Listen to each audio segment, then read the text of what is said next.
የተረጋጋ ሰው መሆን። ቤተሰቦች እንዴት ናችሁ? ዛሬ ባልተለመደ ርዕስ ተገናኝተናል። ተወዳጅ ጸባይ ነው መረጋጋት። አይታችሁ ከሆነ በተለምዶ ሴቶች በጣም የተረጋጋ ኩል የሆነ ወንድ ይወዳሉ። ወንዶች ደግሞ በፈንታቸው ስክን ያለች ቁጥብ የሆነች የተረጋጋች ሴት ይወዳሉ ሲባል እንሰማለን። በጣም የምናደንቃቸው የምናከብራቸው ሰዎች ራሱ የተረጋጉ ናቸው። አይታችሁ ከሆነ በቃ ግርማ ሞገሱ፣ አነጋገሩ፣ ሁኔታው እርጋታ አለው እንላለን። በተቃራኒው ደግሞ የሚንቀለቀሉ ሰዎች፣ የሚቸኩሉ የሚፈጥኑ ሰዎች አንወድም።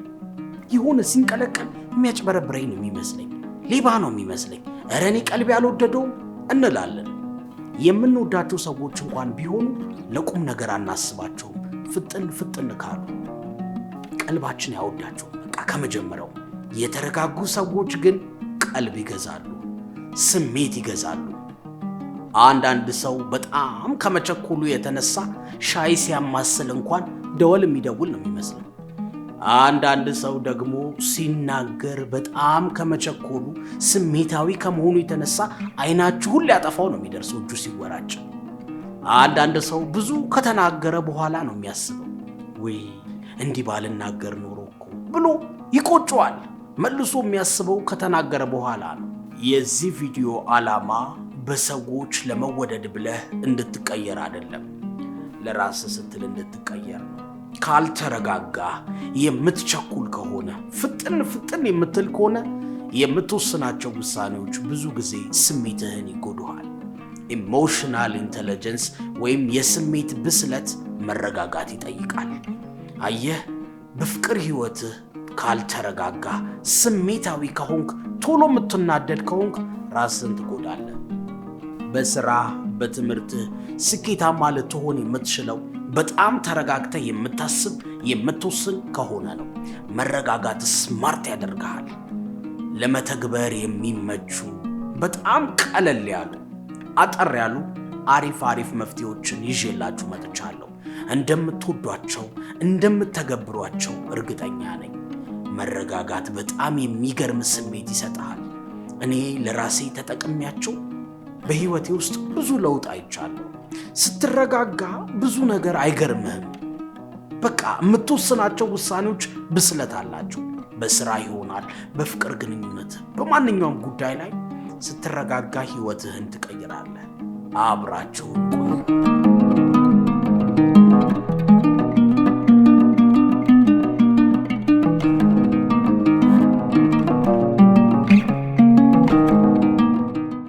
የመጀመሪያው የተረጋጋ ሁኔታ መፍጠር።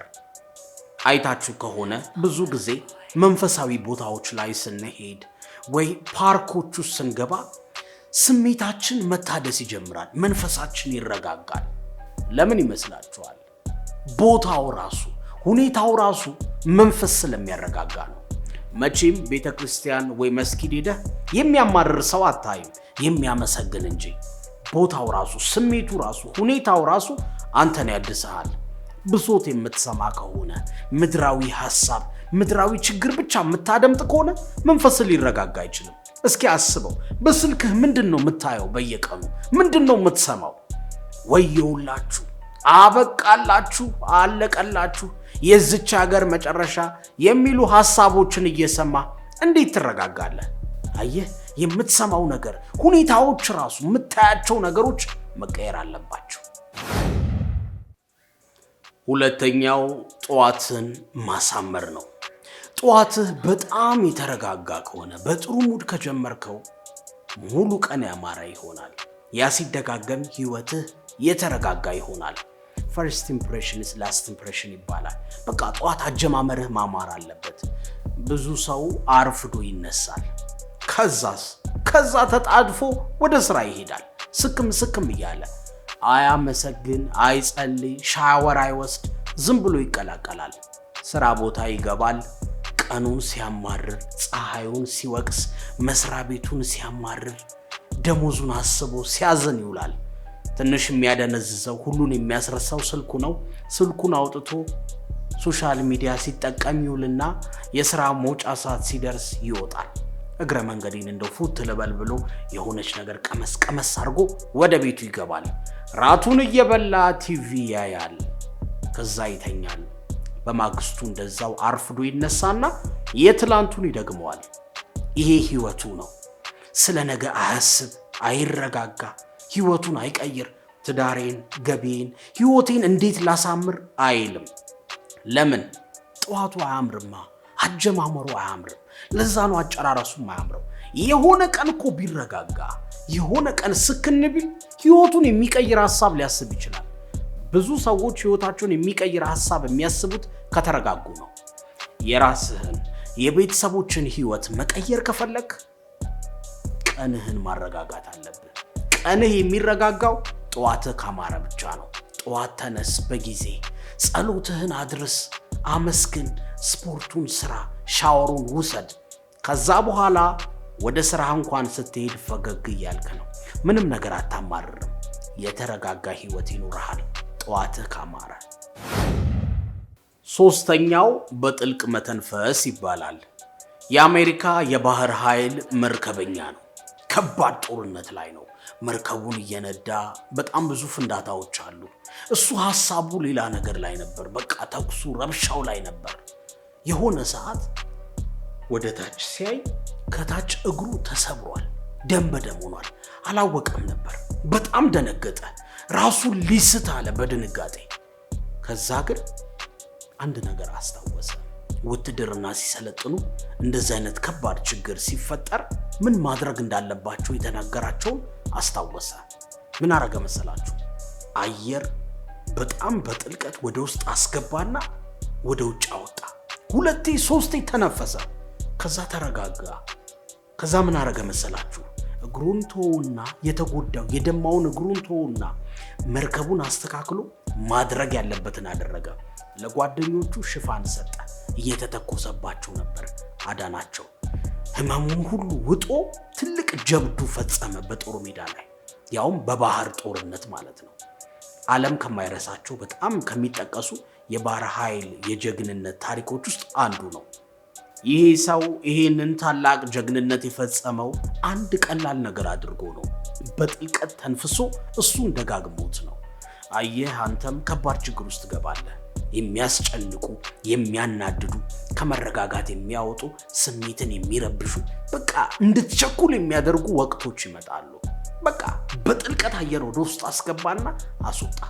በአንድ ጊዜ የአይምሮ ስርዓትህ መስከን ይጀምራል። ልትቸኩል የነበረው ከባድ ውሳኔ ልትወስን የነበርከው ሰው ተረጋጋና በጣም ስማርት ሆነ ማሰብ ትጀምራለህ። በጥልቀት መተንፈስ በጣም ወሳኝ ነው።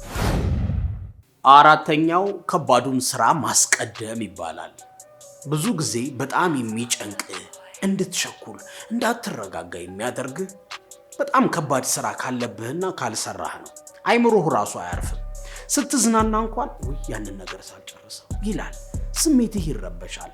መንፈስህ መስከን አይችልም። መረጋጋት አትችልም። ያንን ስራ መስራት አለብህ።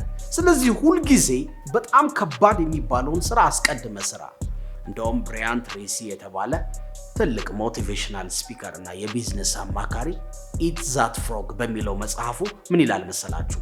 በጣም ወሳኝ የተባለውን ከባዱን ስራ አይምሮህ ትኩስ እያለ ፍሬሽ እያለ ከጠዋቱ 11 ሰዓት እስከ 5 ሰዓት ባለው ሰርተ ጨርስ። ከዛ በኋላ ያለው ጊዜ ለአንተ በጣም የነፃነት የደስታ ጊዜ ነው። መንፈስህም ጥሩ ነው፣ ትረጋጋለህ ይለናል። ስለዚህ በተቻለ አቅም ከባዱን ስራ አስቀድመህ ጨርስ። አምስተኛ የተረጋጉ ነገሮችን ማዘውተር። አንተ ማለት ደጋግመህ የምታየው፣ ደጋግመህ የምትሰማው፣ ደጋግመህ የምታደርገው ነህ። ስለዚህ በየቀኑ የምታደርጋቸው ነገሮች መቀየር አለባቸው። ጌም እንኳን ስትጫወት እንድታስብ፣ እንድትረጋጋ የሚያደርጉን ጌሞች ተጫወት። ያለበለዚያ ይሄ ጦርነት፣ ጥድፊያ፣ ችኮላ ያለበት ከሆነ በህይወት ውስጥ መረጋጋትን ያሳጣዋል። ግን ማሰብ የሚጠይቁ የሚያረጋጉ ጌሞች ስትጫወት ኢንተለጀንስ ራሱ ይጨምራል። ለምሳሌ ክሮስወርድ፣ ፐዝሎች፣ ሱዶኩ፣ ቼዝ የምትጫወት ከሆነ እርጋታህን ነው የሚጠይቁት። ስለዚህ ታስባለህ።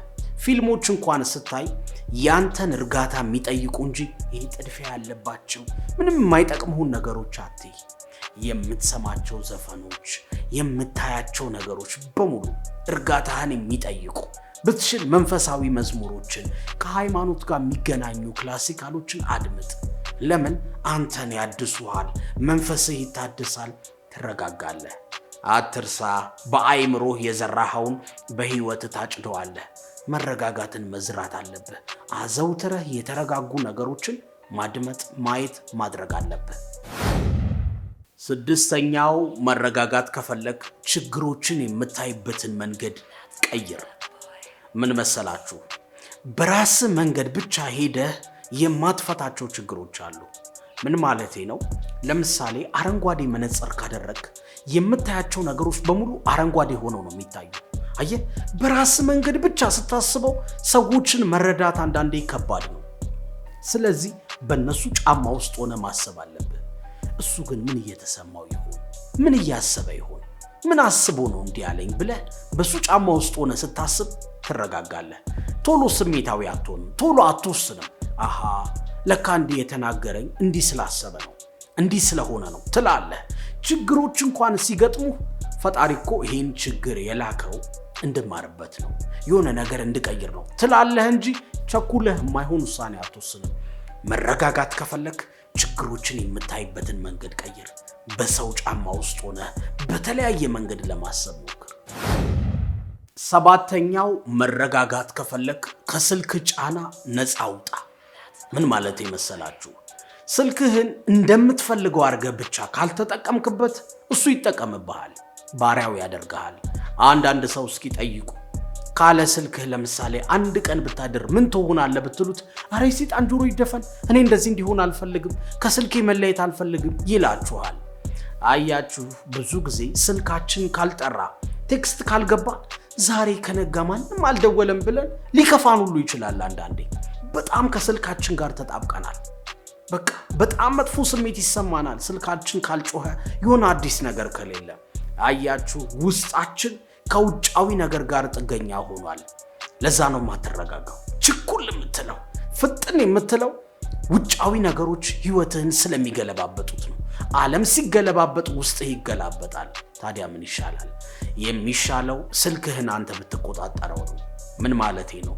በተቻለ አቅም ከጠዋቱ 11 ሰዓት እስከ 5 ሰዓት ባለው በጣም ምርታማ በሆንክበት ጊዜ፣ ትኩስ በሆንክበት፣ ስማርት በሆንክበት ወሳኝ ሰዓት ስልክህን አትጠቀም። በጣም ወሳኝ ስልክ ካልሆነ አታንሳ፣ አትደውል። በቃ ከ5 ሰዓት በኋላ ማስተናገድ ያሉብህን ነገሮች አስተናግድ፣ ተጠቀም ስልክህን። ግን የጧቱ ክፍለ ጊዜ ላይ ስልክህን መጠቀም የለብህም። አየህ፣ እንድትረጋጋ የምትፈልግ ከሆነ በህይወትህ በዙሪያ ያሉትን ውጫዊ ነገሮች መቆጣጠር አለብህ። ውጫዊ ነገሮችን ከተቆጣጠርክ ነው ውስጥ ጀግና የሚሆነው፣ የሚሰክነው። ስምንተኛው የተለመደ ነው። መረጋጋት ከፈለክ አመስግን። ምን ማለት መሰላችሁ? ስታመሰግን፣ የተደረገልህን ስታስብ ስሜትህ ይረጋጋል። የዚህ ዓለም ችግር በቀላሉ አንተን አይረብሽህም። ስክን ትላለህ። ጉድለትህን ልቁጠረው ካልክማ በጣም ብዙ እኮ ነው። በዚህ ዓለም እኮ ምንም የማይጎድለን ነገር አለ። ግን የተሰጠህን ማሰብ አለብህ። በጣም መንፈሳዊ የሆኑ ሰዎች አይታችሁ ከሆነ በሃይማኖት ማለት ነው፣ በክርስትናም፣ በእስልምናም፣ በዜን ቡዲዝምም በጣም የተረጋጉ ናቸው መንፈሳዊ ሰዎች። ለምን ይመስላችኋል? አመስጋኝ ናቸው። ውስጣቸው የሚታያቸው ፈጣሪ ያደረገላቸው ምህረት ነው እንጂ ያጎደለባቸው ነገር አይደለም።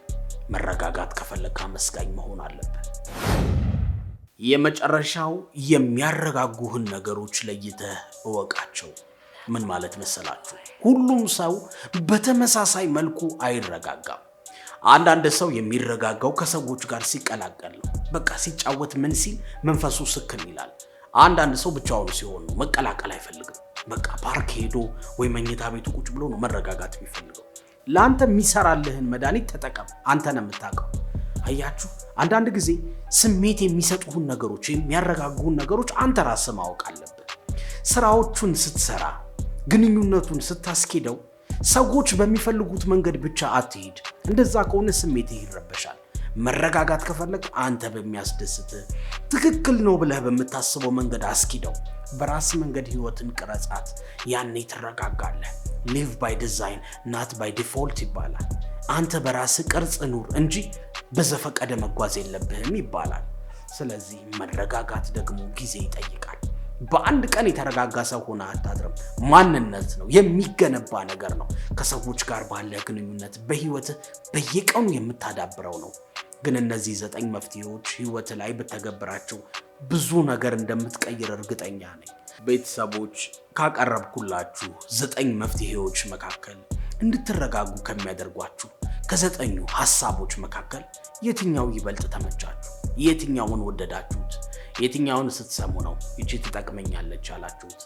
ኮሜንት አድርጉልኝ፣ አነበዋለሁ። ስለምትከታተሉኝ እስከ መጨረሻው አብራችሁኝ ስለቆያችሁ በጣም አድርጌ አመሰግናለሁ።